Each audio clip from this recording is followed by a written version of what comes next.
Hey, what's up, everybody? It's your boy Venaris, Sir Anna of Crane himself. What is going on, you guys? Today is Star Wars Day. May the 4th be with you. The 4th, for those of you who are non nerd related. Um, I'm waiting for some people to come on right now. As you can see, I'm prepared for anything today. You see that? I got my full nerd on, geek on, whatever you want to call it. And in case that blaster don't work, I got my lightsaber at my side. You know, I always come strapped, keep one in the chamber or what have you. So I am going to wait for some people to come on. But before I do, y'all know what time it is. I got to play that awesome intro of mine. Let's go. Let's go. Calling all heroes, crank it up, let's go. Crane style forever, lights up every show. Gomeroy rising, blades and blazing skies. Blackjack's climbing high as the beanstalk scrapes the sunrise. Crane style forever, turn the wild ideas loose. From Planet Furball's crazy crew to the heretic hidden on the moon. Crane style forever, where the stories come alive. Every world, every fight with a spark that starts your Saturday ride. Crane style forever. I say crane style forever. Ooh, love that theme song. All right, guys, we finna get started. We finna get started. If you want to join, the link is in the description below, whether you're on StreamYard, Facebook, or what have you. So I'm going to wait around for some people to join. However, I'm going to go ahead and get started. I'm sure as soon as I start talking, which is the way it usually goes, that people will join in. Excuse me. So I have a number of topics that I want to ask the people who join. Like, well, how did you first learn about Star Wars? Because the first Star Wars movie came out in 1977. So most of us, the people who I hang with, around the 40-year, in their 40s, early 40s, late 40s, we were not either born, if we were born around the time of Star Wars, we were really little. So we didn't get into it until about the 80s. So that's the first question I want to ask you guys. How did you first learn about Star Wars? Were you into it the first time you saw it? When was the first time you heard that thing, where Darth Vader said, "No, I am your father"? How did you feel about that? How was it? Did anybody give you any spoiler alerts, or was it already a known fact when you learned about it? I'm going to get into all those questions for myself while I'm waiting for other people to come in. But even though I do have an agenda, we can talk about whatever you guys want to talk about as long as it's Star Wars related. Like I said, this we've had other podcasts where we talked about other stuff. And before we get started, and just to let you know, once again, my name is Bernard Scott, Sir Anna Crane himself. There's a triad of podcasts between my homeboy Lamar Hicks, who's called the L Dog. He does nostalgic music and other stuff, and I has my boy Marzel Paler, and then he does relationships and all that kind of good stuff. So I handle the TV shows, the nerd related stuff, the movies, video games, all that. So if you have an idea for something you want me to do, let me know. So anyway, I'm going to get straight to the point. Um, how did I personally, while I'm waiting on somebody else to join, how did I get into Star Wars? So I was born in the late 70s, just to let y'all know. And I did not catch on to Star Wars to, I want to say 84. I was about 5, 6 years old or something like that. And I mean, I wasn't really into it at first, to just be honest. sci-fi and stuff like that was like Star Trek. And I'm not trying to do a Star Wars versus Star Trek thing here, guys. And I think that both of those genres, it's possible for both genres to live peacefully. So hold on, I was trying to bring up a picture, but I'm not going to do it. It's going to take up too much time. But when I first saw Star Wars, Star Trek. Well, actually, I wanted to see Star Wars first, and I was asking my daddy, I rent it from the movie place, and he was like, "Well, I have Star Wars right here. You know how they say on social media, we got Star Wars at home." And so he said that we got a videotape right here of Star Wars or something, and he gave me a cassette tape of Star Trek. I was like, Star Trek, Star Wars. I was like, well, it's got star in the name, so I guess it's the same thing. And I'm gonna get off into Star Trek because I'm a big Star Trek fan. I'm also a big Star Wars fan. I'm both. Um, I wasn't impressed, however, with the Star Trek that I saw. When I saw Star Trek, it was like it was a lot of talking. The graphics weren't very good. I could tell that there were prop designs. I wasn't really into it. Of course, like I said, I was like 5 years old, so I was too energetic to really get into anything that is really, what I'm saying, like uh, intellectual. I wasn't into philosophy at that time at 5 years old. So I wanted to see action and adventure. And when I saw Star Trek, it was boring to me at the time. And by the way, I saw the original series at that time, and they were like they say something in the show like take evasive action, and then they just literally do like this, and that was supposed to be their interpretation of a serious moment, like them avoiding laser blasts from a Klingon ship. And the ship would literally be flying like this, and they take evasive action, and then they do like this, and then it shoot out one long laser. And that was different than seeing cartoons with like you know that's exciting. When you see something like this is exciting.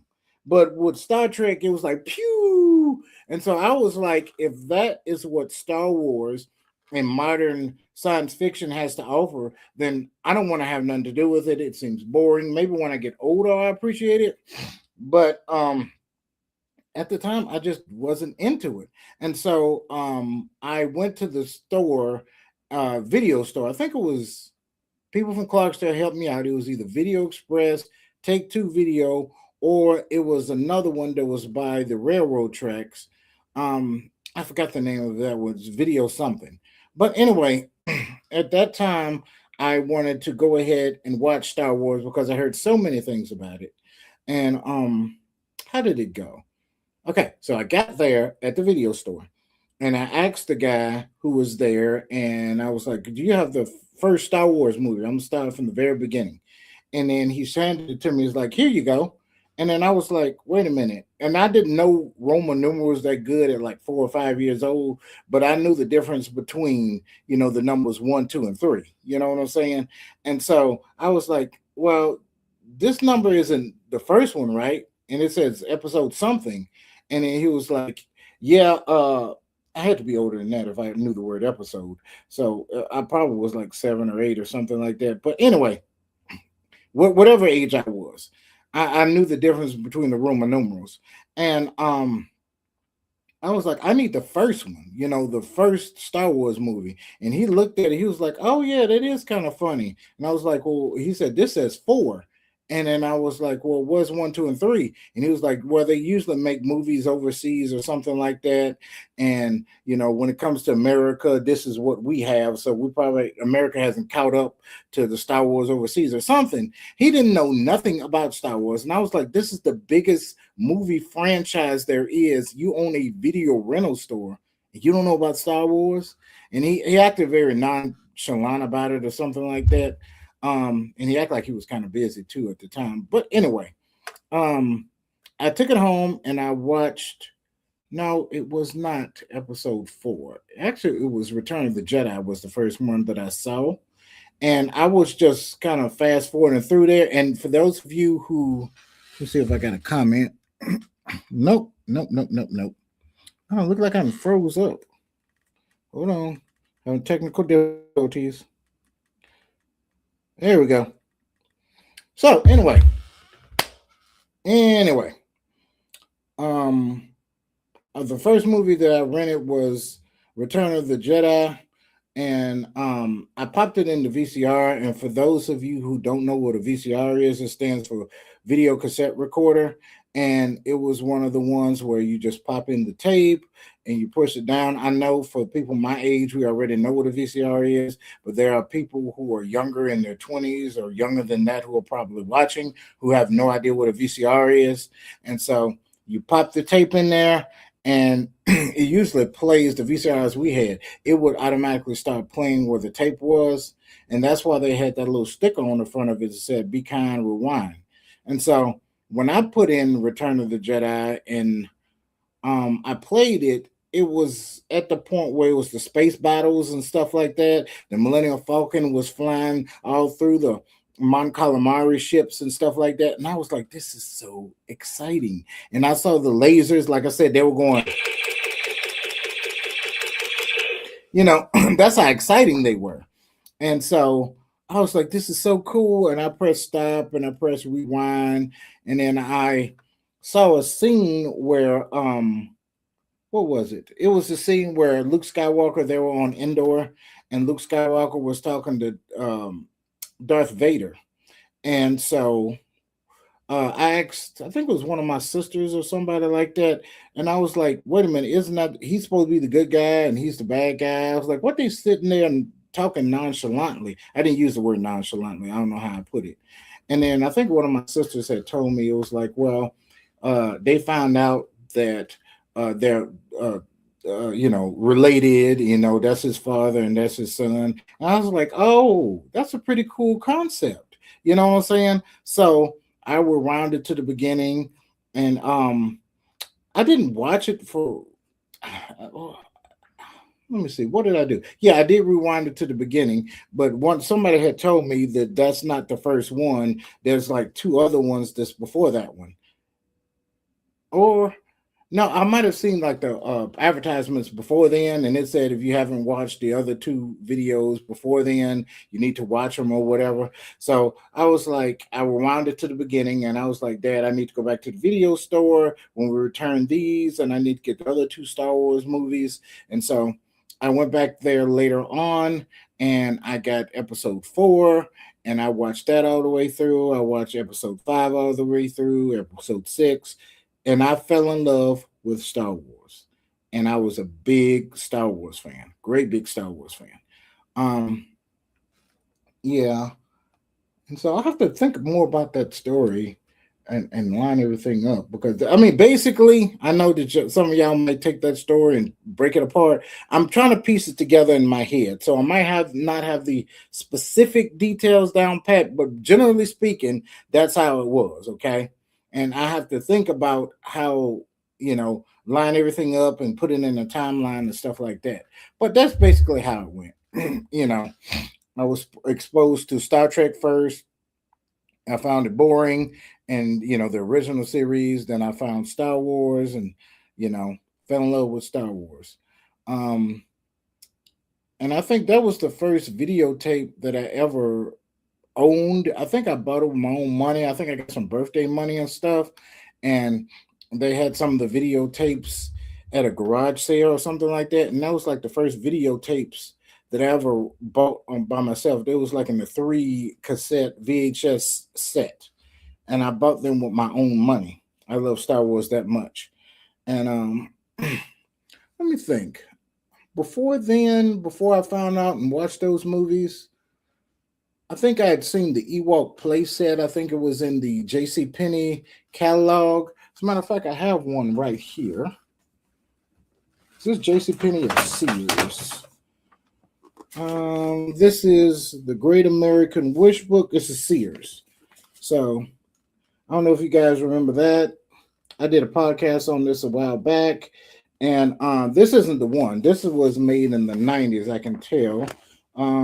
It says 93 right there. I don't know if you can see it because I got this green screen up here.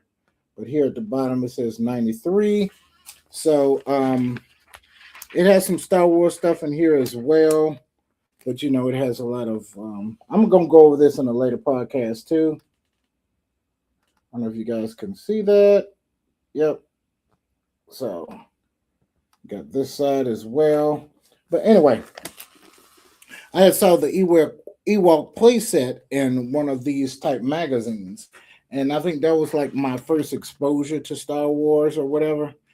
And of course, I had seen like the commercials and the toys and stuff like that. They look pretty cool. You know what I'm saying? So, yeah, that was my first exposure to Star Wars. Um, and I absolutely loved episode 4, 5, and 6. Loved it, loved it, loved it. Um, I was always waiting for the movies are supposed to come after it, because a lot of sequels were made left and right, like the Nightmare on Elm Street and the Friday the 13th. It was like 19 of those before 1990 hit. I'm being facetious here. I'm just exaggerating. But, I was like, as big as Star Wars is, I'm sure they're going to make an episode 7 pretty soon. You know what I'm saying? And so, and we didn't have the internet back then, so we couldn't. In order to keep up with everything, you either had to read a magazine or used to have to, watch those talk shows. Which I wasn't a really big talk show person. I used to think those things were really for adults. So, that's the only way you could keep up when the next movies and stuff would come out, or when they're thinking about putting it into production or something. So, I always thought that episode 7, 8, or 9 was coming out pretty quick since it was so popular. Um, and then episode no, actually after episode 6, which was Return of the Jedi, it came on 1983, 1984, and then episode 1, 2, and 3. No, the special edition came out next. That's what it was. It was the special editions, and I like those. We could talk about those too. um, Did I enjoy the special editions? And for those of you who don't know what the special editions are, they're just a revised version of episode 4, 5, and 6, which are the original Star Wars. Um, did I enjoy them? There were parts that were great. There were some that were unnecessary. The only one that I really, really had an issue with was in part 6, with Return of the Jedi. They took out the song Yup Nub. I love that Yup Nub song. Um, okay. So, no, I thought somebody, I'm keeping up. If you guys leave a comment on Facebook, on YouTube, or whatever, I will see it. So I'm constantly checking. I'm gonna put it up right here. But the special editions. The only one that I didn't like the additions that they made to it, or the changes they made to it, was the song "Yup Nub," which is at the end of part 6, and it was after the rebellion destroyed the Empire and the Death Star. Well, they didn't destroy the Empire. Let's get it clear. After they destroyed the second Death Star, the Empire still was pretty much very much active in the Star Wars galaxy. And even after they say that the last battle was the Battle of Jakku, which supposedly happened before episode 7, the Empire, even after the Battle of Jakku, the Empire had made a peace treaty with the rebellion, and they were still kind of sort of active. You know what I'm saying? So, but anyway, I'm getting off topic here. The Yup Nup song was in the end of episode 6, Return to the Jedi, where there were the Ewoks and the Yup Nup, Chewbacca, the Yup Nup. I don't remember the words. Of course, it's in a foreign language, and all it means is freedom. We want a freedom. That's what the interpretation of that song is. And I forgot the rest of the interpretation, but I always loved that song. I thought it was the perfect song to conclude a great trilogy, and George Lucas took it out for some reason, and it pretty much had like some flute sounds and flute sounds. There were no words to the song at the end of episode 6, which really kind of pissed me off. Um, then they added in some other stuff, like on Tatooine, they'd show them celebrating the end of the Empire, and then on Coruscant, which is supposed to be the main hub of the Empire, they would turn down a statue and all of those things. I have some problems with that. How long was it after the Death Star was destroyed before they found out on all these planets that the Empire had been destroyed? You know what I'm saying? And why would they just now tear down these statues? I mean, because the Empire was still hot. Um, and there were still stormtroopers everywhere. I know I'm making a mountain out of molehill. I know it's a fictional story, but this is what we as Star Wars nerds do. So when he added that in, I was wondering, you know what I'm saying? Like, did everybody hate the Empire that much? Because from what I don't understand, the Empire promised and they gave peace to a lot of planets that didn't have protection, especially those within the inner rim. I think it's called the inner rim, because the outer rim territories are like Tatooine and Hoth and all those that are on the outskirts of the Star Wars galaxy. But the inner rim, I believe, is like Coruscant. Um, was Megiddo in the inner rim? That's a few Star Wars planets. So if you Star Wars nerds are on here, please help me out. Leave a comment. So let me think. Um, but anyway, just one of the problems, that's two of the big problems that they had with the special editions is when they added the part where all these planets were tearing down all these statues of the empire and glad and celebrating in the streets. I had a big problem with that. What else? I actually enjoyed, a lot of people was talking about in episode 6, um the part where they had Jabba, there was a Jabba's palace, and then they were saying, they didn't like the part where um what was that song, Sash Noodle, I believe is the name of um the what is her, the alien, the female alien that was singing in front of Jabba right before the girl got thrown down into the Rancor pit. You guys know what I'm talking about, my Star Wars fans. So I didn't mind it. I kind of liked it. As a matter of fact, I was thinking about making that one of my ringtones. I don't want to play it right now. I'd have to stop and I have to download it and I have to play it. Then I have to worry about, Disney coming back and taking it down and copyright and all this, and you got a copyright strike and eh. But if you guys want to sing it, for those who join or whatever, that will be fine. Um, and anything else on the special edition, that was a lot of great changes that were made visually. I would say visually there was a lot of great changes. The beginning of episode 4, when there was a Tatooine and they were showing like the dinosaur looking creatures that were joining, that was a bit much. It was unnecessary. Sometimes a little bit goes a long way, and sometimes you don't have to show everything. But George Lucas had said to himself that good films aren't finished. You know what I'm saying? They're just, I guess, they're never really done. They stay unfinished because you can always add stuff to it. And I feel the same way. It's a lot of stuff. For those of you who don't know, I have a series called. Let me show you a picture of it. Where is it? Where is it? Where is it? Right there. The Legend of Gomeroy. So that's coming out this Friday, guys. Should be done by this Friday. I'm gonna give it Saturday. And it was first a live action film, and then there was a lot I wanted to add in, but I couldn't at the time. So that's why I'm doing an animated version. So you can always add to the story whatever you want to when it's animated. But anyway, let's see. The special edition. So let's see, episode 4. I can't remember anything. Oh, the space battle when I was on the Death Star, they did add a lot of visuals that I absolutely loved. So I can give him that props. Um, what else? I can't really think of anything else. Maybe the Sandcrawler on Tatooine. That was kind of cool. And The Empire Strikes Back. There was some great visuals. That was on the Cloud City of Bespin. Wonderfully done. I mean, the changes, all the changes they made in the Cloud City of Bespin, I absolutely loved. I can't think of one I didn't like. um,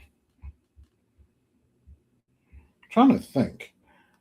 Yeah, I can't. Nothing on episode 5. Episode 6, I already talked about, and then there's a deleted scene which I wish I could show you guys, but you Star Wars nerds have already seen it, where Luke Skywalker is in the cave right before he goes in there to rescue Han Solo, and he's making this new lightsaber, and he's taking a screwdriver or something, and is twisting it around, and it first shows his mechanical hand and everything.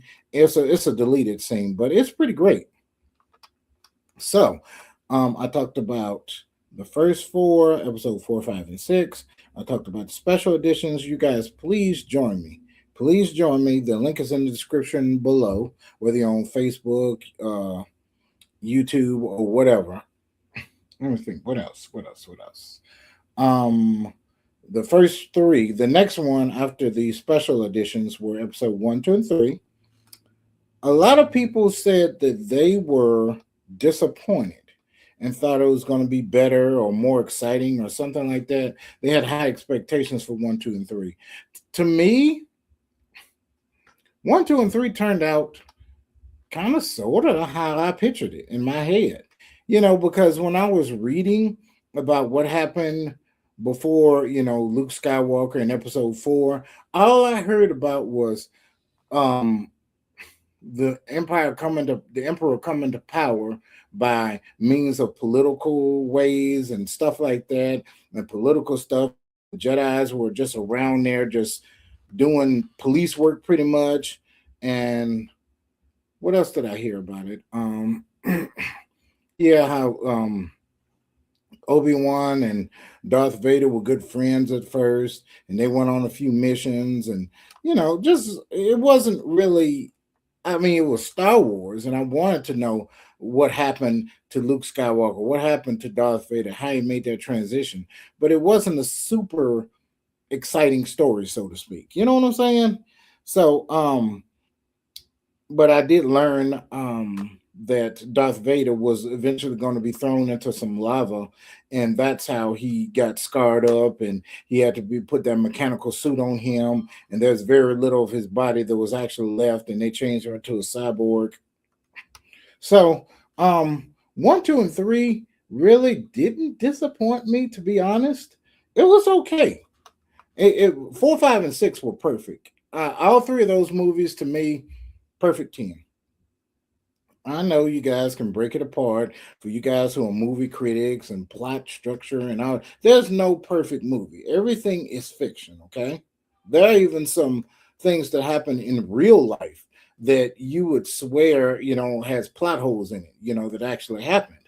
So, I mean, yes, there's no perfect movie, but it's perfect enough to me. You know what I'm saying? I consider it a 10 if I absolutely enjoyed it and if I can think back to it, and the bad parts, if there are any, they're not enough to where I can remember them. You know what I'm saying? So yeah, especially if it has like great music score, it has a great soundtrack, it has great actors, the story is great, it's very exciting. You can get into the world, it has great building, things of that nature. So I would give the first three Star Wars, episode 4, 5, and 6, a perfect 10. All three of them. I actually see them as one big movie, okay? One whole movie, not three separate movies. And episode 1, 2, and 3, they were okay. I give them about a 7. There were some annoying parts. I know a lot of people would say, um, hold on, I got pictures up here I'm supposed to be putting up here. That's my bad. So that's all the Star Wars movies, the episode 1, 2, and 3, 4, 5, and 6, and then we have 7, 8, and 9. This over there in the lower right hand corner. And so we were just talking about the original 4, 5, and 6. I don't have a picture of the special editions. Is this the special editions right here? Okay, we're currently talking about. Nope, not that yet. All right. Well, this is what we're currently talking about. We're talking about the prequels. So, like I said, if I had to get a prequels, all three of them, I would give them about a 7. They weren't that bad. There was some very exciting parts to episode um 1, 2, and 3. The lightsaber battles were absolutely wonderful. Absolutely wonderful. A lot of martial arts, a lot of flipping and stuff like that. Also, people would ridicule after seeing the prequels, and then they'd say something like, well, if you had all this flipping and kicking and martial arts in episode 1, 2, and 3, how come the battle between Obi-Wan and Darth Vader was so boring? You know what I'm saying? They said it looked like two old men with canes just hitting them against each other. And the thing about Star Wars, there's an in-universe answer, then there's a realistic answer to everything. And so, of course, the in universe, well, the realistic answer was you had two older people who had never taken sword fighting before, and they were two.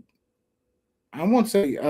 So, who was the one who was in Darth Vader's suit? Um, Now James Earl Jones did the voice, but the guy in the suit was it Krause? God dog it, what was his name? David Prowse, I think is his name, and he was a really tall guy, and bodybuilder and all that stuff like that. And so, but neither him nor Sir Alec Guinness, who played the part of Obi-Wan Kenobi, neither one of them were actually sword fighters. You know what I'm saying? They didn't study. I think it's Kabuto is the Japanese sword fighting martial art. So neither one of them had any experience in fighting with swords. So that's why they looked unimpressive. You know what I'm saying? They're up in age. And so you had actually young martial artists who were, doing it in 1, 2, and 3 and stuff like that. So they had a lot more energy and stuff. So that's the out of universe explanation. The in universe explanation was that Obi-Wan and Darth Vader had, of course, when last time, and we're not that whole Disney thing. I'm gonna get off onto that, the Obi-Wan series, and they said that that was the last time that Obi-Wan and Darth Vader fought. I'm not counting that. For me, it's not canon. Yes, I know that Disney owns Star Wars right now, but I'm not going to take that as canon. So the last one for me was when they fought on Mustafar. And the in-universe answer is that Darth Vader, who was Anakin Skywalker at the time, the reason why he lost that fight is because he was very impulsive. He didn't think strategically and all of that stuff.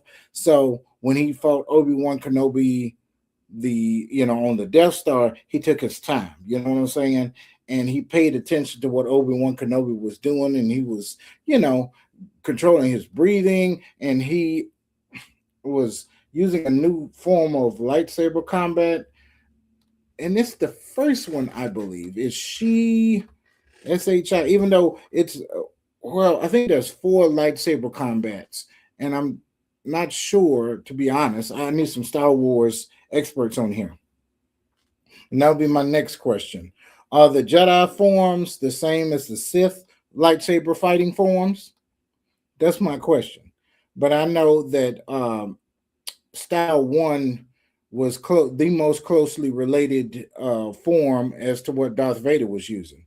So it's not very flashy; it's more defensive, and so that's why he would. That's the in-universe answer of why it looked so boring. Was he was fighting more strategic, and Obi-Wan, of course, was a lot older, and Darth Vader knew that, and he could sense that his powers were weak, and so he didn't want to really go in for the kill. He wanted to wear Obi-Wan Kenobi out. You know what I'm saying? So that's why it didn't look like they had to do all these flips and whatever, picking up stuff with the force and throwing them at each other. They didn't want to waste their force powers. So, yeah. So let's get back here. Yeah. So the prequels. The lightsaber battles were great. Um, the way they explained stuff was pretty good. Um, I know that they, with the Emperor looking young at the beginning, episodes 1, 2, and 3, and at the very end he looked very old, and they would say, "Well, that's only because uh, he was trying to do his Force lightning to Mace Windu, and then Mace Windu was deflecting it back at him, and that made him look older." and messed up his face and made him look scarred, you know, and that was their excuse. I thought that was kind of forced in there, but I know that, it couldn't go the other way, the way that we always pictured the empire to be some ancient guy who came out of a cave or something like that, and that's why he was that old. You know what I'm saying? So, um, in the in universe answer was the force corrupted him and turned him evil and wrinkly like that, and he hid it from the Jedi through his force powers or something like that. I don't know. So please, Star Wars fans, if you are here, please correct me if that's the right explanation as to why Emperor Palpatine looks super old at the end of Episode 3. Please help me out. And also, there's a big misconception among Star Wars fans that, what is it? Excuse me. Big misconception with Star Wars fan is that Emperor Palpatine created Anakin Skywalker. That is not true. Emperor Palpatine did not create him. I know that him and Darth Plagueis was messing around with the midichlorians and all that stuff like that, and they tied it in with Shmi Skywalker and her virgin birth, quote unquote virgin birth and stuff. But hold on. Okay, but that is not true. That is not true. So Emperor Palpatine is not the father in any way, shape, form, or fashion of Anakin Skywalker. The way that they explained it is um, that the Force, and it's a living, breathing force. You guys, to give a much deeper explanation, you have to watch the Clone Wars cartoon series, and they actually get into the wheels. They actually get into the light side and the dark side spirits or whatever. It's deep. It's deep. But from what I understand is that Anakin was created out of response to what Emperor Palpatine and what what is his name? Darth Plagueis was doing. They were trying to create life just out of the midichlorians themselves. And so they created Anakin as a response to bring balance back to the Force. You know what I'm saying? So the prophecy was true. By the way, there's a debate on Star Wars fans, and I don't know why, as to who was the chosen one. I always thought it was Luke Skywalker. Then people said no, it was Anakin. He fulfilled the prophecy, and that prophecy I do not think. Correct me if I'm wrong. It did not episode. It did not. It was not there in episode 4, 5, and 6. Pretty much.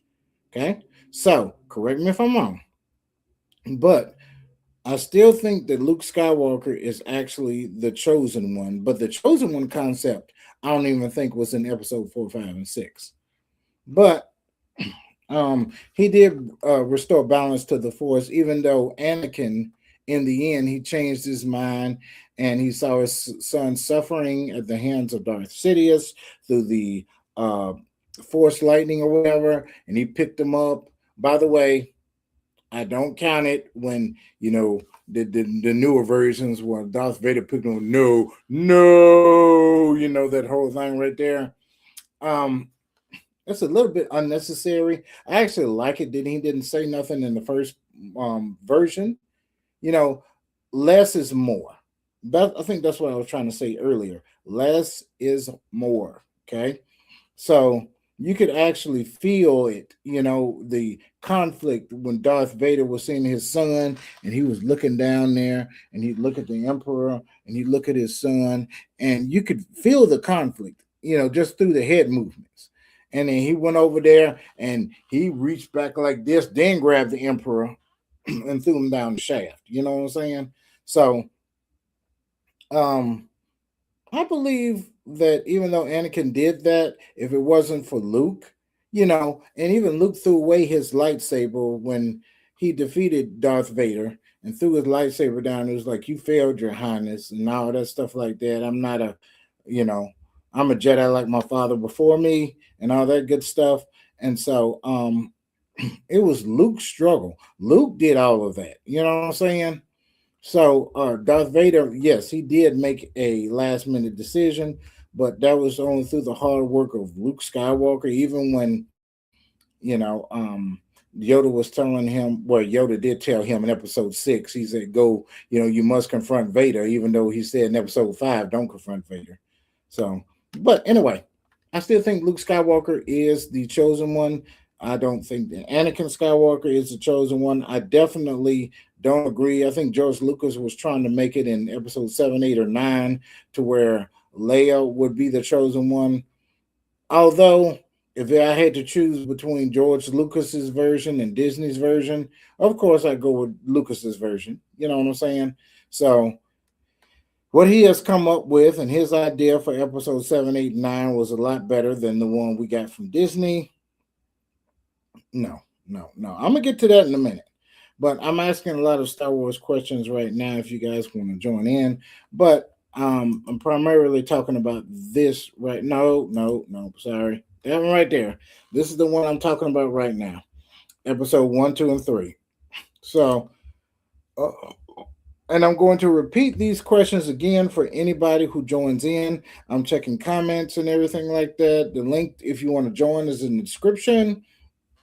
And so the question I had, or I guess the comment that I made, was that, just clearing it up for Star Wars fans, Emperor Palpatine is not the father of Anakin. Okay. So, and that kind of changes around that whole grandfather thing. Yeah, I guess it could be the whole. Well, we get to that when I talk about episodes 7, 8, and 9. But how Ray is his grandfather, is her grandfather. But let me see what else in 1, 2, and 3. Um, guess I'll address the elephant in the room, or the Gungan in the room. I'll address the Gungan in the room. Let's talk about Jar Jar Binks. Jar Jar Binks. Guys, when I saw Jar Jar Binks, let me tell you what I thought. I mean, I saw him as just comic relief. He was no different to me than if you watched He Man and you watched, Oracle, characters like Oracle. I think his name was Oracle, was it? The guy, the ghostly spear with the ogre on his chest. There was the magician, always messing up spells and stuff in the He Man. Y'all know who I'm talking about? So he behaved just like Oracle. And who was the other one? Snark that was on the Thundercats. Yeah. So every cartoon that I knew about had a clumsy, comic relief, so to speak. You know what I'm saying? And what was the other one in the Smurfs? What was it? Goofy Smurf or Clumsy Smurf? I think the Clumsy Smurf is his name. Yeah. So, yeah. So every genre of television shows, cartoons, it all has a comic relief. Somebody who's goofy, some a little bit awkward, always clumsy, always messing up stuff. Jar Jar Binks did kind of change it to a more ridiculous level. You know what I'm saying? But I can understand, and I still respected George Lucas for what he was doing. You know what I'm saying? So, and of course, people make the argument that we had, R2D2 and C3PO, but they were kind of comic relief. They didn't really make me laugh per se. In episode 4, 5, and 6, you know, Jar Jar didn't make me laugh either, but at least I could see the comedy was really there. You know what I'm saying? Some of them were saying that he was racist. Well, the character was racist, and Misa Jar Jar Binks, Misa acting like black folks. I don't. It was broken English. You know what I'm saying? And it was just like I never thought about it until people said that. You know what I'm saying? The Misa Jar Jar Binks. I never thought of that as being racist. I always thought of it as like broken English, like Yoda. How Yoda says the question first. You know, strong in the force you will be. You know what I'm saying? Like speaking backwards. So I just thought it was, the Gungans trying to learn the in English in the Star Wars language, it's called basic. So, and it's the predominant language in the Star Wars galaxy. So, I don't know. I guess to me it was like the Gungans trying to learn basic, but they're failing at it because of their dialect or whatever. So I don't know. I just didn't see it as racist, to be honest with you. What else? What else? What else? What else? So we talked about Jar Jar Binks. A lot of people say he was a Sith Lord. Um, I mean, it's fun to think about that. It doesn't really does it hold up? I mean, there's some stuff that kind of points to that maybe he might be a Sith Lord, or you could say, well, maybe it was just the Force itself that was holding up. What they say in the Bible about God protects friends and babies. I'm sorry, fools and babies. You know what I'm saying? And Jar Jar was definitely foolish. He was very much childlike. You know. Oh yeah, and I heard a story of what happened to Jar Jar Binks. I was after episode 6, and it was really sad. It said something, spoiler alert, and I'm sure there was in some comic book or something like that. Star Wars has a comic book to explain everything. If somebody, if a stormtrooper was on a planet and they tripped over a rock, there's a whole Wikipedia. It's not Wikipedia. It's Wikipedia is what the Star Wars fans have made. But if a stormtrooper was on a plane and they tripped over a rock and threw it and knocked over something, then there'll be a whole backstory behind that rock. You know what I'm saying? That's how much the Star Wars fans have added to the genre. But that's a story about what happened with Jar Jar Binks after Return of the Jedi, and they say that pretty much he stayed on Nesbit, not Nesbit. That's the name of a town in Mississippi. Um, Naboo is the name of the planet. Ooh, it's been that long. Yeah, the planet of Naboo. That's where Emperor Palpatine and um Anakin's wife, Princess Amidala. That's where both of them are from. And so they said Jar Jar Binks pretty much after episode 6, he just stayed on the planet and he did like street magic for the little kids, magic tricks and stuff.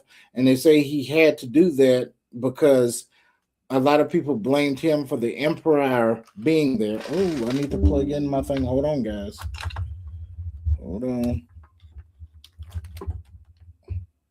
Woo, that was close. um, my power almost went out. I forgot to hook it up.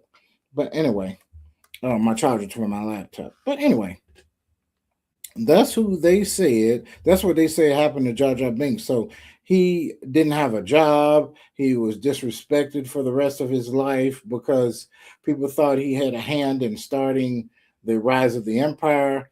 And if, for those of you who don't know, I think it was in episode 3 where Princess Amidala went off somewhere with Anakin, and they left Jar Jar Binks in charge. And so he was like, we should give emergency powers to Emperor Palpatine, blase, blase. And he was pretty much blamed for the start of the whole thing. You know what I'm saying? So nobody liked him, and he just did street magic for the kids. And that's how he spent the rest of his days. And I thought that was a very sad ending for him. You know what I'm saying? And they should make some kind of redemption story for Jar Jar Binks. And Disney tried to do that a little bit. They had a what was it, The Mandalorian. We could talk about that too. How much time I get left? Okay, I got about an hour. You see, guys, even all by myself, I could talk about Star Wars all day long. Anyway, in the Mandalorian, I forgot which season it was, but it showed Grogu. The people call it Baby Yoda. You guys, it's not, for those of you who are not Star Wars fans. Grogu is not Baby Yoda. Okay, it's not Yoda when he was little. He's from the same species of Yoda. And before anybody asks, no, I don't know what species the species of Yoda is called. I don't know what planet they're from. I'm sure that's out there somewhere. And some people said that it hasn't been established yet by canon. But I do know that Yoda species is one of a kind. They're naturally strong in the forest. They live to be hundreds and hundreds of years old. They can eat some of anything. They can digest some of anything. So they're extremely agile. And I think that other than Grogu and Yoda, and I think there's a in the prequels, I think there's another one of Yoda species called Yaddle. I think she's on the council as well. Please help me out, guys. Is her name Yaddle or is it a he? Yeah, I'm probably gonna have to give him my Star Wars card. Um, yeah. So, but she or he or she was on the Jedi Council for a little bit. I don't think she had any words, but anyway, um, where was I going with this? I was talking about Yoda and Force sensitive. I lost my train of thought. um, ooh, it's so expansive with this Star Wars universe. But yeah, I was talking about Jar Jar. I was talking about him, and he was talking about the Mandalorian. Oh, yeah, Jar Jar Binks. So the who was the name of the guy who was in the suit for Jar Jar Binks? Ahmed Best is his name. I'm not gonna Google, so I'm doing that purposely. So if there are any Star Wars fans who wants to join and talk, then they can correct me if you want to. I think his name was Ahmed Best. So and they had him as a Jedi in one of the Mandalorian seasons, and he saved Grogu from being captured and took him somewhere. I think he survived. You know what I'm saying? So um I guess that was Disney's way of giving redemption to Jar Jar Binks. I thought, I mean, that was great. That was great for the actor Ahmed Best, if I'm saying his name correctly. However, the canon, the story of or the character of Jar Jar Binks still has not gotten any redemption, if you ask me. And I don't think he deserved the flack that people gave him. You know what I'm saying? He was just comic relief. You know what I'm saying? So um, I didn't like him. I didn't dislike him. He was just there. Like I said, it was just like comic relief in any other cartoon. He had the little cartoon sidekicks and stuff like that. So, hmm, let me see. What else in episode three? Um, I know that R2D2 and C3PO was originally intended to be in all three movies, but I don't know. The way that they kind of pushed C3PO being built by Darth Vader, it was a little bit forced. And a lot of people was saying that why didn't Darth Vader recognize C3PO when he was at when they were on Bespin?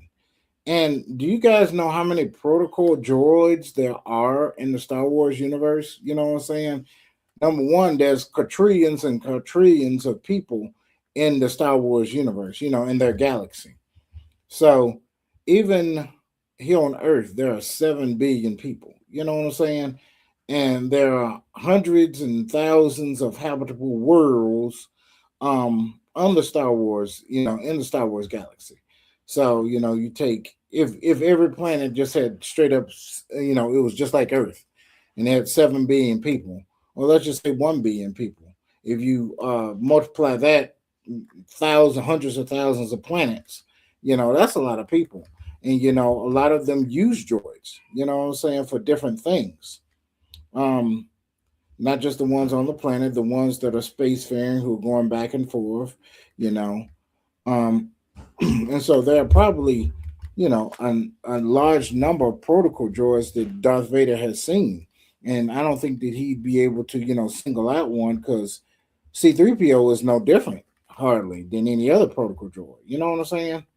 So, and it's not like Darth Vader can use the Force and be like, I sense a presence I haven't felt in a while. Oh, it's you, C3PO. No.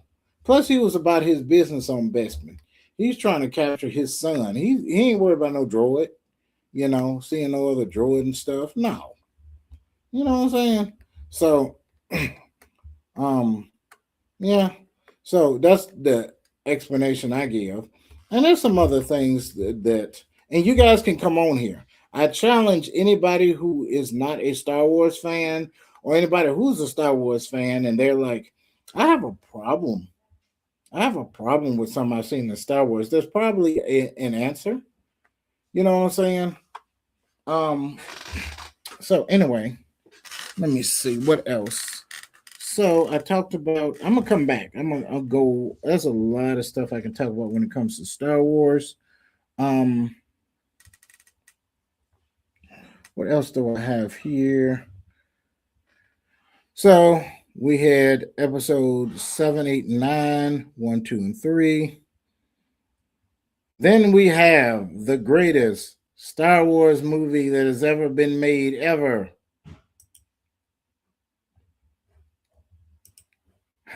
Do you agree or disagree? Is this the greatest Star Wars movie? Of course, I'm not trolling. I'm not trying to troll people into making aggressive comments because we all can agree this is the greatest Star Wars movie that has ever existed. I mean, with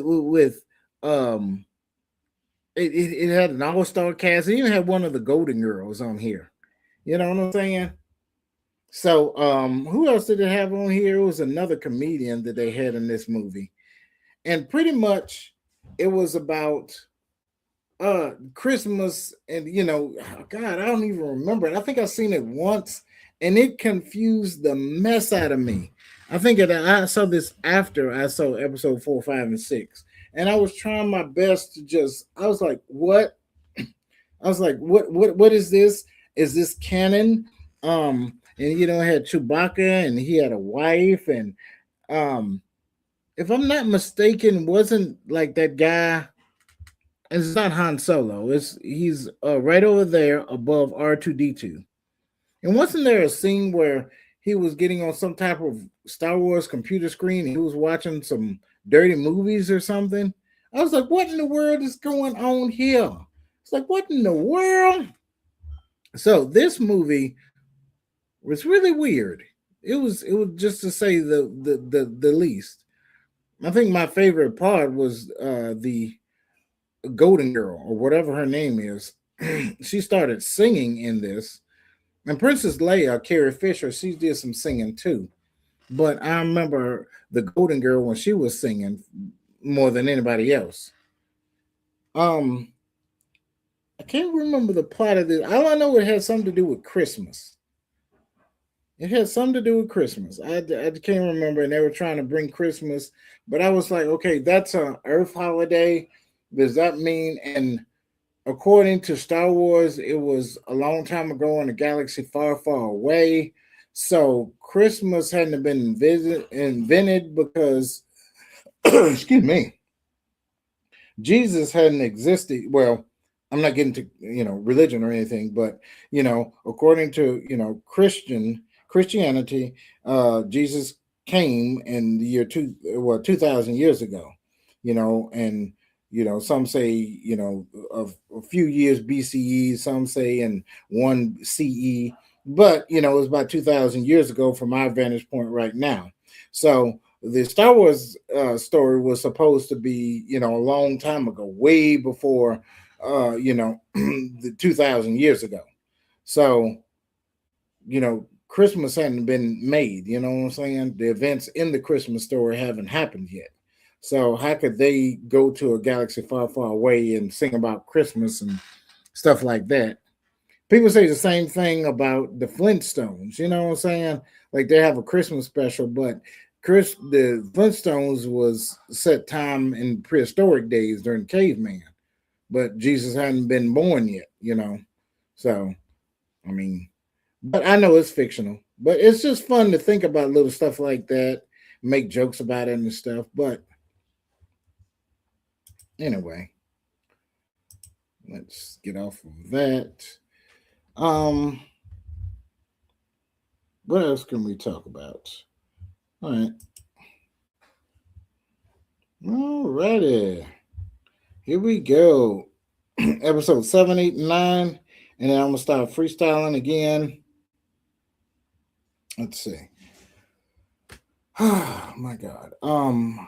This is kind of painful for me to go through.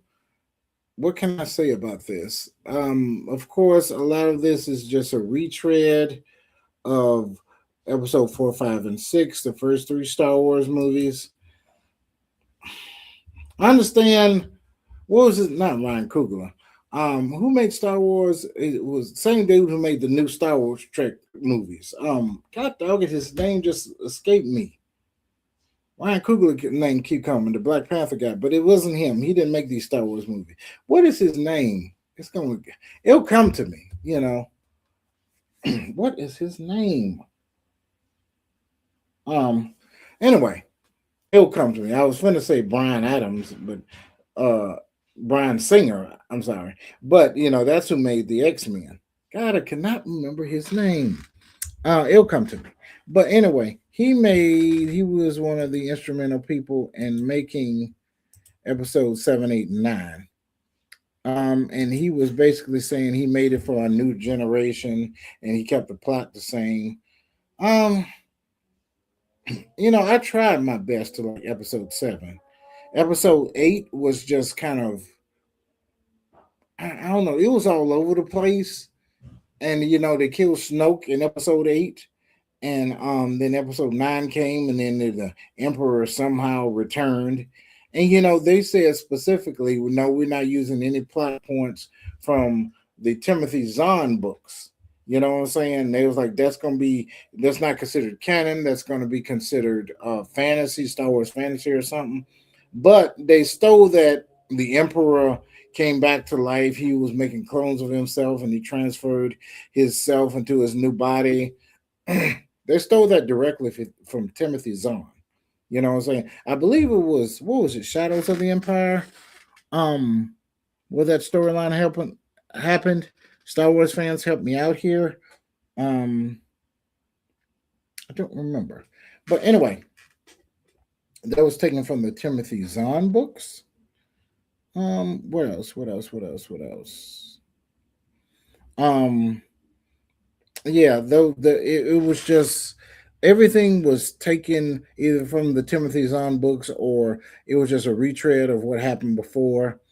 And they didn't know what to do with episode 8. They just combined a lot of stuff.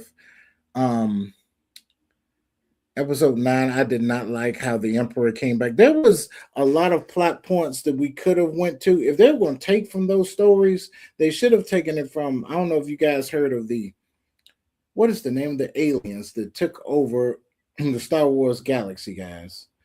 The Yuzang Vong. The Yuzang Vong. There, I don't know if you guys heard about that story, but there was alien race that came outside of the Star Wars galaxy. It was after episode 6 where the rebellion beat the Empire. And so the Yuzang Vong came in and invaded the Star Wars galaxy, and their technology is pretty much like biological. You know what I'm saying? Like their ships are biological, their weapons, everything is biological. And so the Empire and the rebellion had to combine together and destroy the Yuzang Vong. You know what I'm saying? And so it was a very good storyline. You know what I'm saying? They should have used that for episode 7, 8, and 9 or some variation of it. You know what I'm saying? Instead of just retreading what happened in episode 4, 5, and 6. You know, and there was some cool things about it.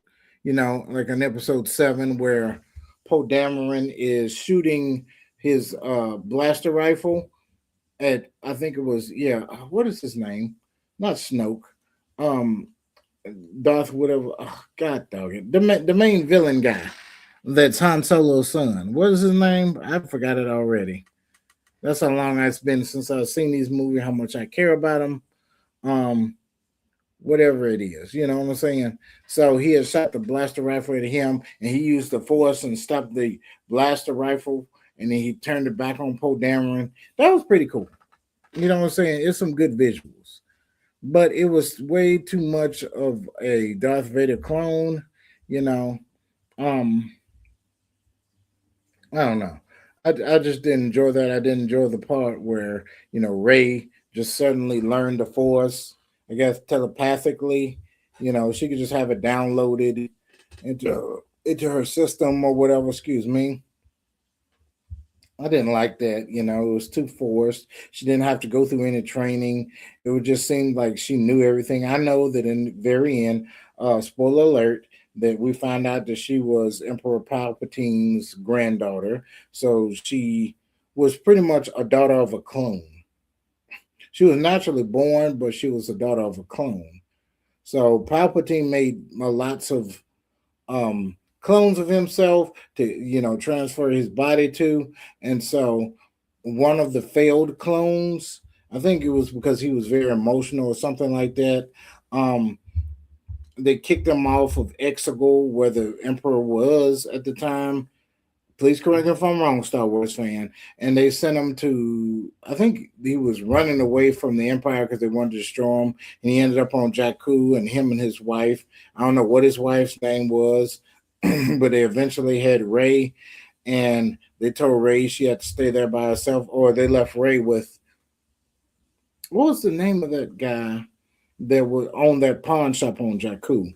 And he was the one where Ray would come in there and find parts and stuff like that, and like, hey, how much can you give me for this? And he give him some food and some water or something. He was like, this is worth 1/4 portion or 2 portion. You know what I'm talking about?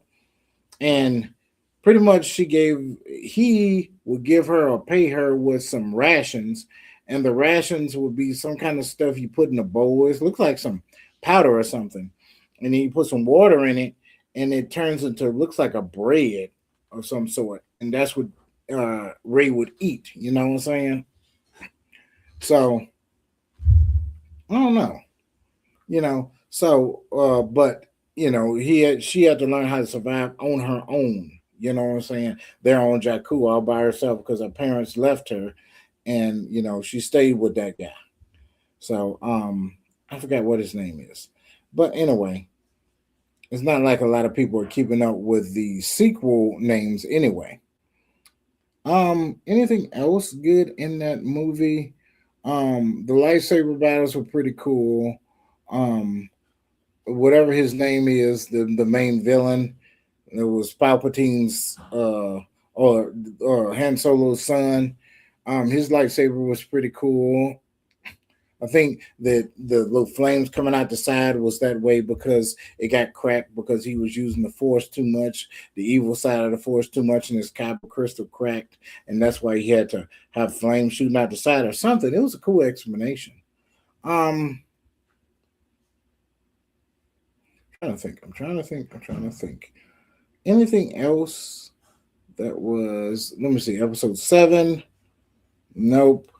I didn't like it how they had the Death Star, a whole planet, you know, and no, I didn't like that, and they destroyed it, like one ship could just shoot one part of, this big planet. It was a little bit unbelievable.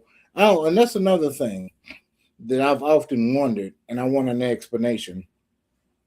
And I never really thought about this till I got older. In episode 6, no, episode 4, I'm sorry, the first Star Wars movie, A New Hope. And they went to the Death Star, and they were supposed to go down this trench, and they did, and they shoot some photon torpedoes down an exhaust port. So, number one, please explain to me, guys. And a lot of people thought it was Emperor. It was by the equator. So let's just say if this is the Death Star, and there's a line down the middle. People thought that the ships went this way. Actually, they went up this way. Okay, there was a trench that went up this way, and the exhaust port was somewhere up here or something. So they had to travel up here and actually get in the trench, shoot the photon torpedoes, and the photon torpedoes went this way, and then they went down. So I've often wondered about this, like, were the photon torpedoes remote controlled? Were they programmed to go down that way? Because it is an exhaust port. Okay. You have exhaust from, I guess, heat and air and stuff like that from all around this gigantic space station that was the size of a small moon. Okay. Yet all this exhaust coming out of a port that's only 2 meters wide, which That just doesn't make sense to me. I don't understand how you can have an exhaust port for that big thing. Only one exhaust port. Now they, um, in the second Death Star, they had millions of exhaust ports, which makes a lot more sense, kind of sort of. But just to have one exhaust port 2 meters wide for that big space station, it doesn't make a lick of sense to me. So if you have the exhaust of all this gas that's coming up, it's going to be a lot for a whole small planet, small moon station. So how did the photon torpedo go down there and keep going down with all that air pushing up from the exhaust? So that's what I'm wondering. And how did it make a complete right turn to go down? I've always wondered that. I've never really got an explanation for that. You know what I'm saying? So if somebody can please explain that to me. Um, yeah, the Death Star. Is there any other problems with the Death Star? Um, I guess my next question would be, and that I guess I can explain it that the Emperor was being very, what's the word I'm looking for? He was full of himself. You know what I'm saying? He was being too prideful because if it's the whole Death Star, the Death Star could fit several Star Destroyers in there, and other ships. Because this is supposed to have been the like top military base, traveling military base. So where were the Star Destroyers? And if they knew that they were going towards the rebel base, um, you should have had the Star Destroyers ready to destroy any other capital ships, Mon Calamari capital ships that might have been around the rebel base. You know what I'm saying? Even if the Death Star destroyed the planet, you still need other ones to, what I'm saying, like come out. You know what I'm saying? So I don't know. And they only sent like, and I know this is a movie, you know what I'm saying? But it's fun to kind of think of alternative explanations, and they only sent like, you know, 20 of what you call them, TIE fighters out there to intercept the rebellions, the rebellion ships or whatever, So I don't know. But I know it was just it's a movie and it took a certain amount of money to do all that. But it's good to think of apologetics and excuses to why these things could have happened in real life, or in universe answer, not in the real life. Um, yeah. What else? What else? What else? What else? They have a great little YouTube video that shows a few of the I think TIE fighters that escaped the Death Star when it was blowing up, and then they actually crash landed on the the best. No, it's not Bespin. What's the name of that? It's not Hoth, the planet where the rebellion was at in the first movie. Yavin 4, was it Yavin 4? Yeah, because the name of the ship there was Tantaeve, you know.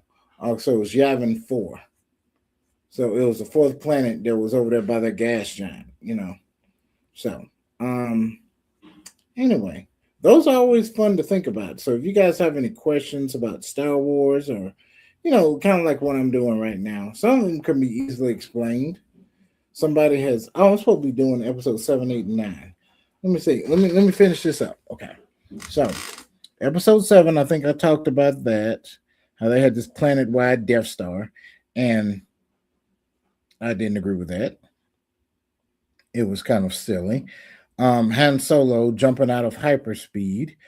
And from what I understand, only the supercomputer can do that because it takes precise calculations, especially if you're going at light speed. And of course, it's faster than light speed because in the Star Wars galaxy, you can go from one end of their galaxy to the next, if I'm not mistaken, in a few weeks.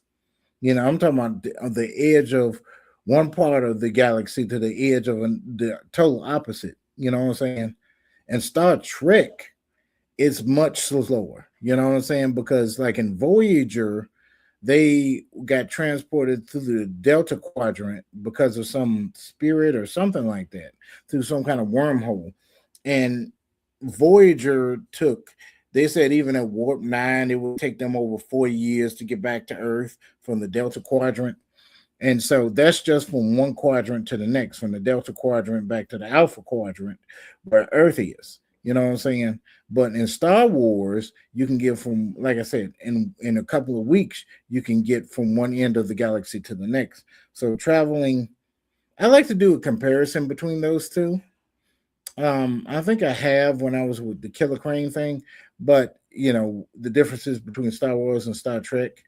But one of the things, yeah, it's traveling is a lot faster in Star Wars. They call it light speed, but that's kind of a misnomer.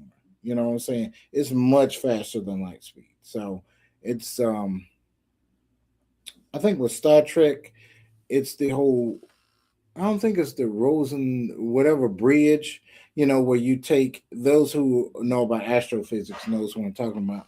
And so it's the idea that, let me just take this piece of paper right here and try to explain it the best way I can. All these papers are going to fall. So according to the laws of physics, you can find a Rosen something bridge. And so let's just say you take this piece of paper and you want to get from Earth to over here on the other side of the Milky Way galaxy. Instead of like sending a spaceship and it travels across here, even at light speed, it take millions of years to get on the other side. So the 2 points would like fold. You could fold space time. I'm not doing this right, so let's just do it in half. Yeah, you fold space time like this, and then you could just go across that right there. You see what I'm doing? You do fold space time, so you could just jump across there. And so, um, that's how Star Trek, if I'm not mistaken, how they explain it. But then again, why isn't traveling instantaneous if these ships could do that? You know what I'm saying? Like Star Wars, I think it's some kind of tunnel or something like that because you have hyperlanes. So it's really like a highway. And the reason why they have these hyperlanes in Star Wars is because you can't just, it's like Han Solo say it, you just can't jump off anywhere because you might end up in a star or, in an asteroid field and you hit something and you automatically die. But then they contradicted that in episode 8 or 9 because Poe Dameron, he's in the Millennium Falcon, and they're doing that. They're literally punching out, they're jumping, and then they get inside of a planet, and then they unjump from hyperspeed, and then the what's that? The TIE fighters would follow them, which I guess is a special type of TIE fighter. I wasn't really paying attention to 7, 8, or 9. Very, very little. So I wasn't paying attention to the nomenclature and the type of ships that were used. But from what I understand, TIE fighters cannot go into hyperspace or hyperspeed, can't jump. And the reason why TIE fighters can't do that, they're made strictly, they don't even have shields. TIE fighters don't have shields. So they're made for speed. All their power is used just to be real fast. They're like a bunch of flies. You know what I'm saying? They're super fast. And I do mean like the insect, the fly, like the kind Mr. Miyagi was trying to catch with the chopsticks. That's why he said, anybody can catch flies with chopsticks to catch anything. So TIE fighters are made to be that fast. You know what I'm saying? And they're made to be in a swarm of them. You know what I'm saying? To overwhelm their enemies. So from what I understand, TIE fighters don't have hyperdrives, but you see that in episode 8 or 9, whichever one it was, when Poe Dameron was escaping and stuff like that. So if anybody can explain that to me, let me know. And how does it not contradict what Han Solo said in episode 4, A New Hope? The first one, he was like, going through hyperspeed is not like Dustin Crop's boy. He was like, without precise calculations from the Nava computer or the supercomputer, you could fly right into a star or, get too close to a supernova or something like that. And yeah. Oh, that also explains as well. People would say that, let's just say in episode, I have to think about it myself. Episode 5, okay, The Empire Strikes Back. Okay, In episode 5, they're on Hoth, the ice planet, and they're trying to escape the Empire. And it looks like that they have to, it looks like the ships are crossing in front of where the Empire is. You know what I'm saying? Because they have to shoot the what's the disabling laser, the planetary laser, and it shoots it and it disables the star destroyers, and so the transport ships can get away. And then it was like, okay, well, it's a whole planet. Why are you shooting the laser at the star destroyers right here when you could just go to the south pole of the planet and just jump off there? Well, the explanation is number one, you have to clear the gravity well of that planet, because if you try to jump off in hyperspace, let's just say you're on the planet itself and you jump off from hyperspace, the gravity well of the planet will pull you back down, or it can cause catastrophic stuff. You know what I'm saying? So you have to clear the gravity well of the planet.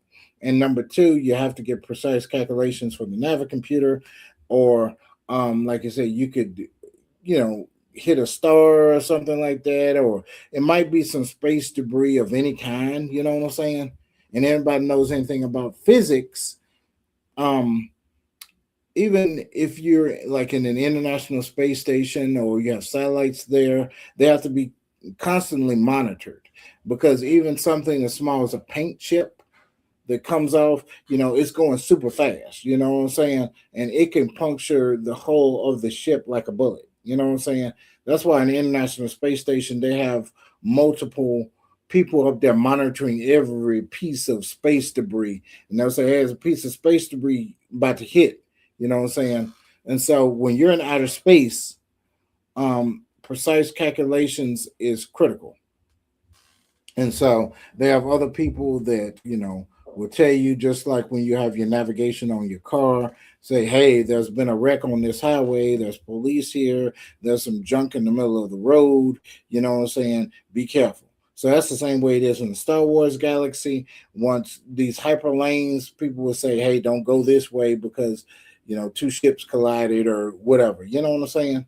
So, um, what else? What else? What else? What else? That's kind of the explanation as to why, you know, space is in several different places, but they decided to go through the Empire because it was the hyperspace lane. You know what I'm saying? That they needed to pass through. It was the safest route. You know what I'm saying? So that kind of explains that. Um,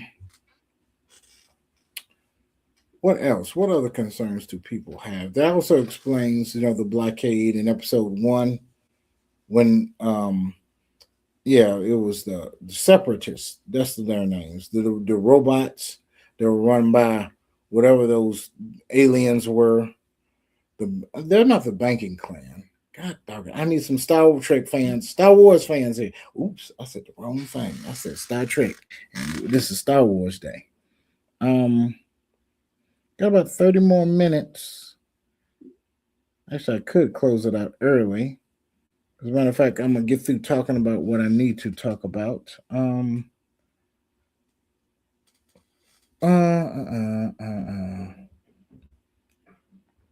Let's see what else. Here we go. I think I've talked about all of them. Talked about them. Okay, got Captain Phasma up there. Um, and she has an armor. While we're talking about her, Captain Phasma has a nice shiny armor, and it's supposed to be blaster proof. And I guess her suit was made from a ship that had crashed down, and that's why she wears that suit. But I was like, if I was the Empire, you know, make at least some of the gold, or whatever metal that is that's reflective, put that on your stormtroopers as well. I know it might be very expensive. That's another thing I want to talk about. I may end it if nobody else gets on here. I would really like, ooh, I didn't get a one person today, but that's fine.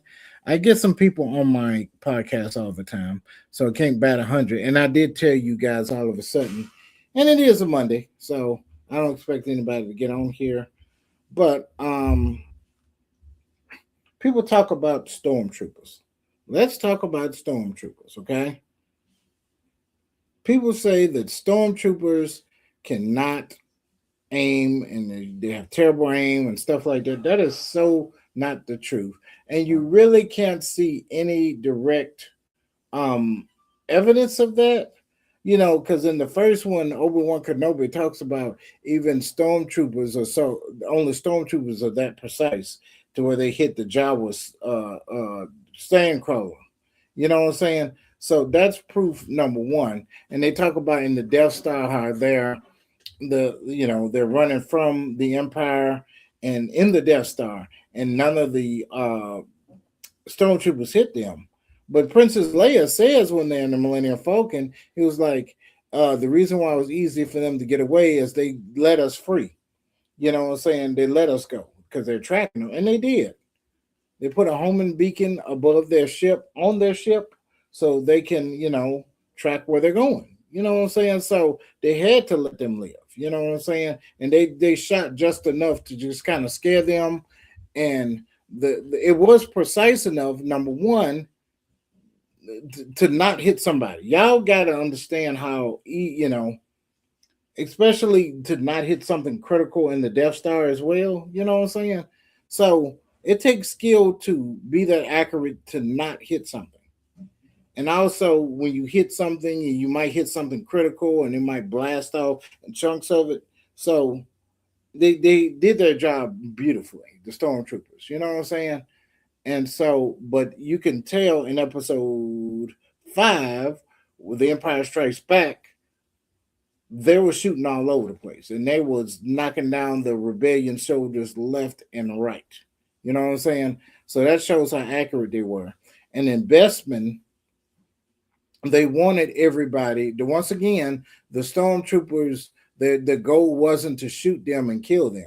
Their goal was to get them all in the Millennium Falcon, and then Vader had his ship ready, and then he was like, look, once they all get aboard and they start flying off, get their tractor beam ready, we're gonna just put them all in here. You know what I'm saying? So he wanted to make sure to get them all collectively. You know what I'm saying? It would have been a lot easier on them. So, and then you had the stormtroopers in episode 6, Return of the Jedi. They were doing pretty good until them Ewoks came. And those Ewoks was kicking their butts. And a lot of people was like, the Emperor got destroyed by a bunch of teddy bears. No. Have you ever fought? I hope none of you do. Have you ever fought a baby cub? Like as far as a baby bear? Have you ever fought one of those? If you do, it's not going to be pretty. Okay? I don't care if it's a little bear. Those things are ferocious. Those are wild animals. A lot of y'all couldn't handle a pit bull dog. Okay? And y'all talking about, oh, the emperor got destroyed by bears? Really? Bears? You think you don't care if it is a baby bear? You're not winning against them, especially ones who are skilled enough. They're warriors. You know what I'm saying? And a lot of them talking about the armor of the stormtrooper outfit is worthless. No, that armor is made to disperse blaster fire. Okay, that's what that armor is there for. And then you do see the stormtroopers getting knocked out, but you really don't see blood. You saw that in episode 7, but in any of the other Star Wars movies, you see like their suit is singed, the white suit is singed, and it's just like it's kind of like a bulletproof vest. You know what I'm saying? You wear a bulletproof vest, but if you get shot in the chest, it still hurts like hell. You're gonna have a big purple blister on your chest, and it feels like it's worse than a heavyweight boxer punching your chest. But the point of a bulletproof vest is to keep the bullet from not going through you. You know what I'm saying? But you still gonna feel that pressure, and it's still for the majority of us. If we get shot with a bulletproof vest, we're going down. We're not going to die, but we're going to get knocked out. You know what I'm saying? So, and in episode 7, at the beginning, you see that, one of the stormtroopers, Finn, he was wiping the blood off of his fellow stormtroopers outfit and everything like that. But that basically that's what uh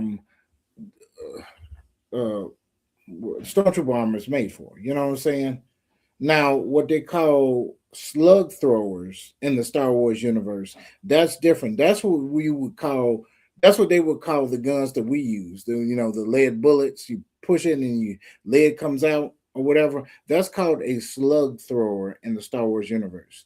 Those are very very rare. That's why the Empire doesn't have suits that are anti slug thrower.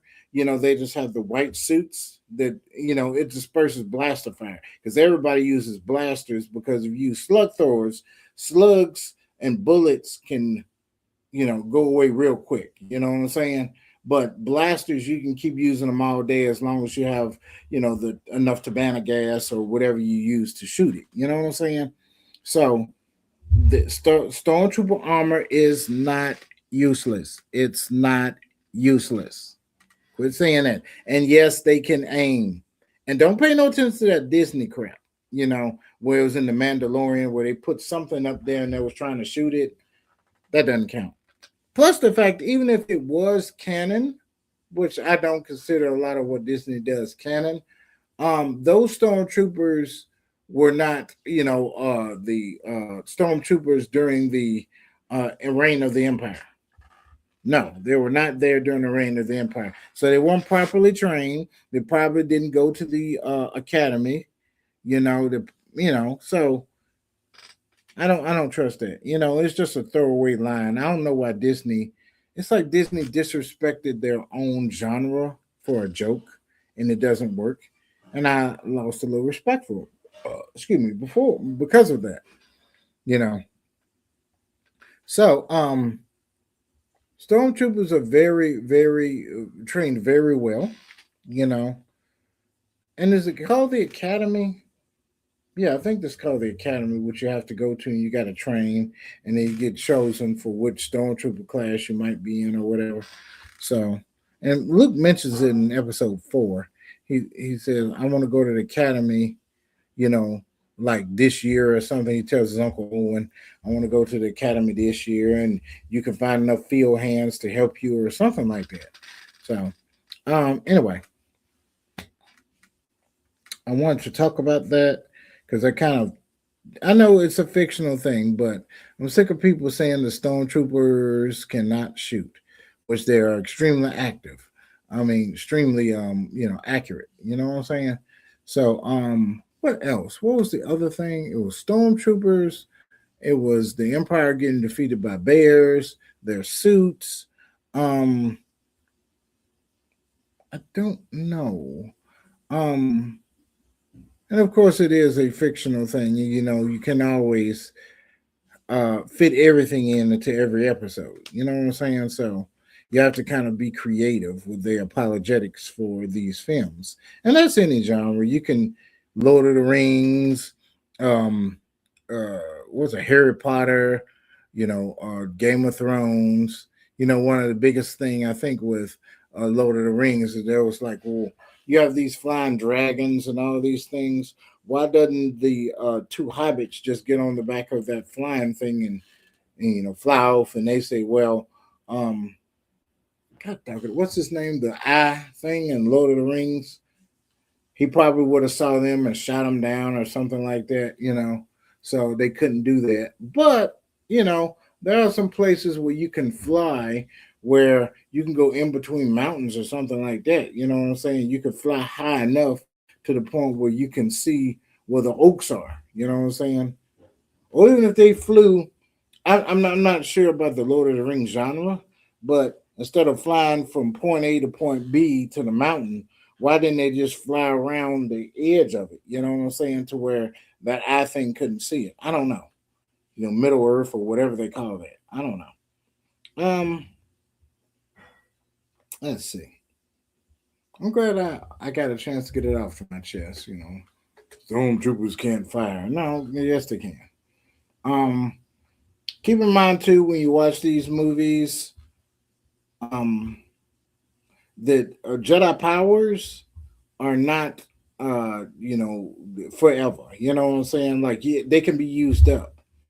So, like in episode 1, where Obi-Wan Kenobi was about to help Qui-Gon Jinn, and it was like, why didn't he use force speed to get past those, It was on Naboo, and I don't know how to. It was like four shields or something like that, and then they would close off and come open and close it, And then the two Jedi's, Qui Gon Jinn and Obi-Wan Kenobi, had to wait. You know what I'm saying? Between every time these things closed. And so they was like, why didn't they just use force speed to get to Darth Maul? Well, the thing about it is the force can be drained every time you use it. It's just like your breath and your energy; it can be drained. So they didn't want to drain all their energy before they got to Darth Maul. You know what I'm saying? Because they knew he was a powerful Sith and he was very skilled. You know what I'm saying? So they needed all the force ability they could. And so when a Jedi is using his lightsaber combat, a lot of it is through intuition and from his training. However, a lot of it is they're using the force as well because it's very quick. You know what I'm saying? So you have to listen to the force, trust the force, and kind of just if you feel like you need to block low, even though your mind or your eyes may say, "Hey, this lightsaber looks like it's coming to my chest," but something tells me to block low. You trust the force, and you talk through the force, and you be like, "Block low." You know what I'm saying? And so you have to use the force a little bit, even in lightsaber combat. And so some of it is used for healing, for you know, even when you're fighting somebody and you're burning that energy, you can use the force to kind of heal yourself a little bit. And there's some other force powers that people have. It just depends on what class. Not all Jedi's know all force powers. You know what I'm saying? Especially, you got the light side and the dark side, and then the light side is forbidden from using like the force lightning that you see the Sith used. Like Palpatine used in the end of episode 6. Um, what else? Um, and there was some debate on Return of the Jedi when Luke Skywalker comes into Jabba the Hutt's little palace, and the Gamorrean guards, I believe that's what they're called, the little pig-looking guards that look real tough, and then they cross their swords, and it was like or whatever you call spears, and they're pretty much like, you can't come in here, Master Luke. They didn't say that, but that's what they kind of look like to me. And Luke Skywalker, he has on this little, look like he has on a Sith robe, and he just does like this and does like that, and all of a sudden the Gamorrean guards are like like they're choking.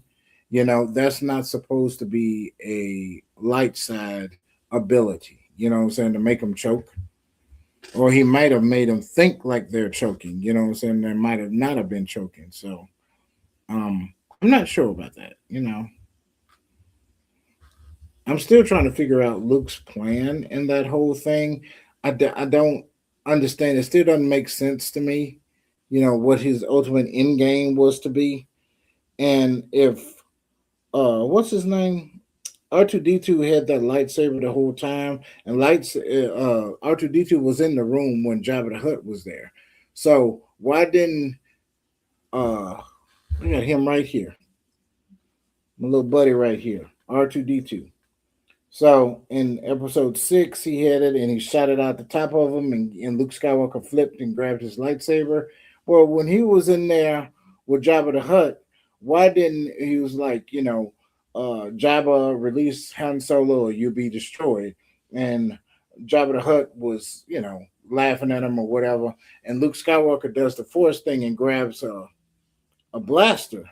But why didn't he signal to R2D2 to just twist his head right there, shoot out the lightsaber, and he would have grabbed the lightsaber, and even if he went into the Rancor pit, he would have made quick work of the Rancor. You know what I'm saying?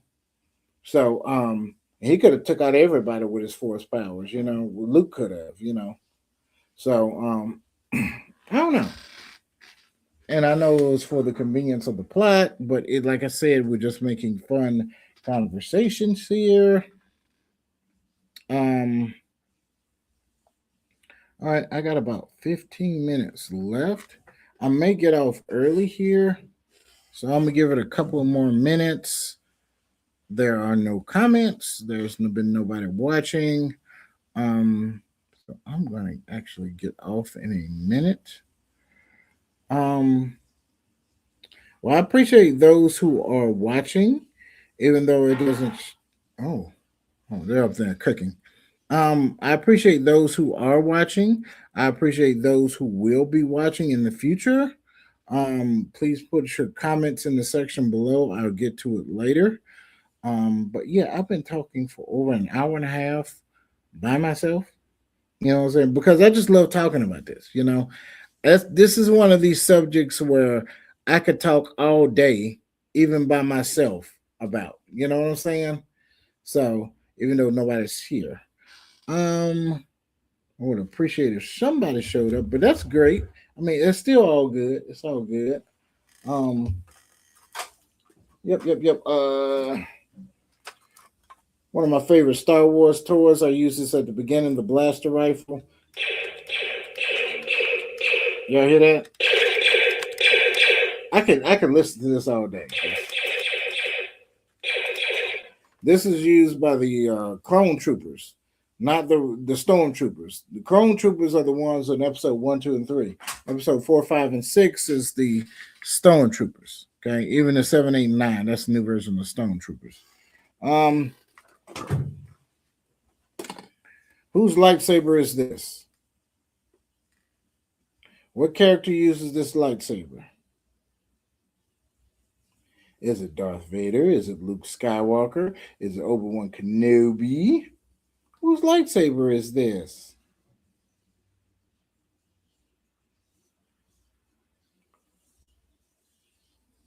Okay. I'm just giving y'all time to pretty much guess. I see you have constructed a new lightsaber.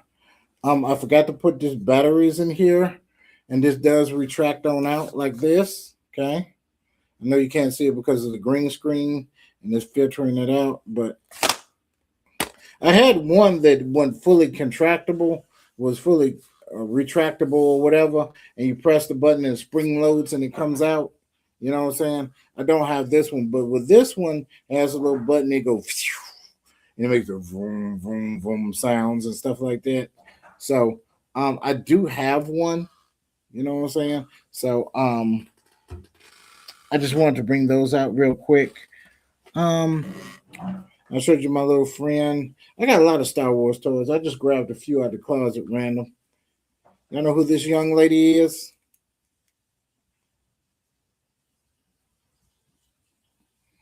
I know it's a little bright up here. I'm trying to put it to the light where you can't see it.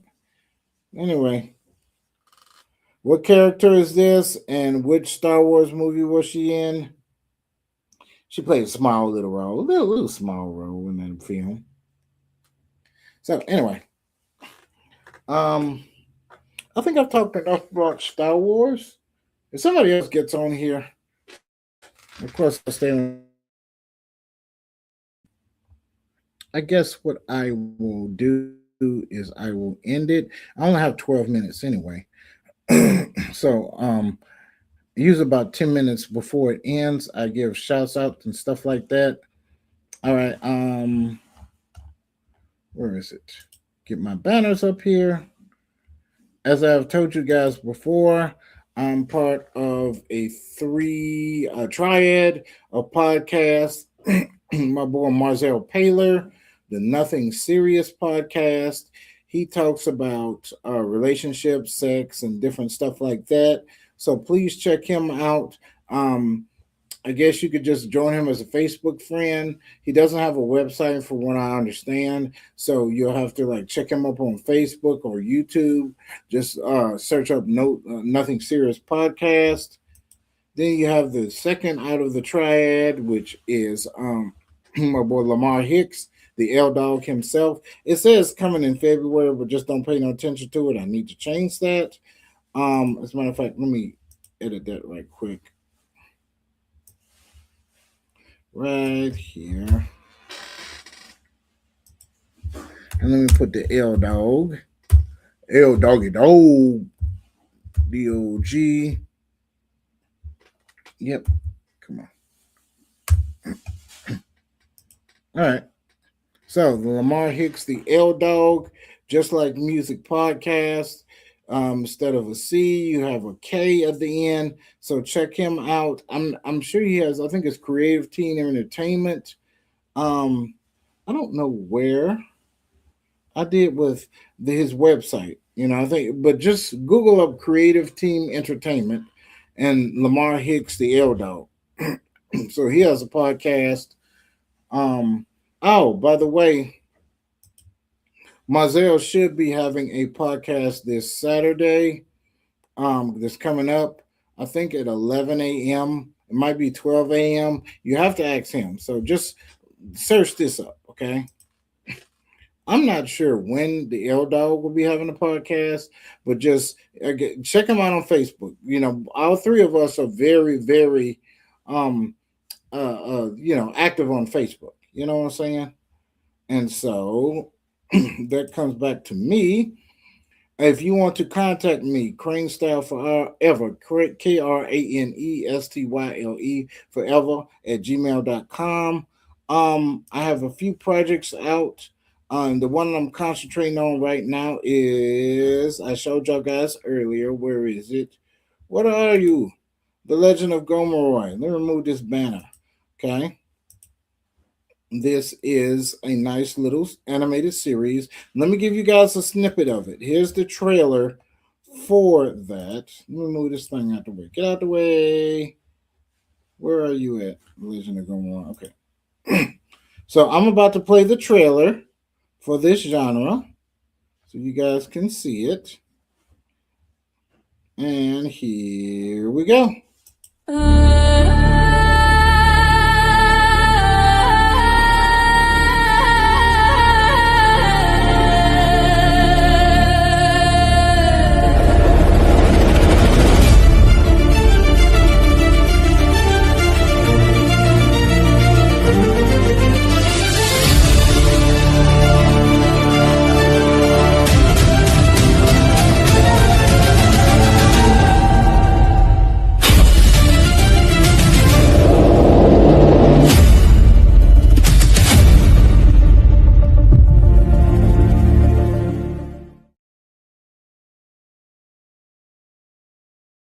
All right, all right.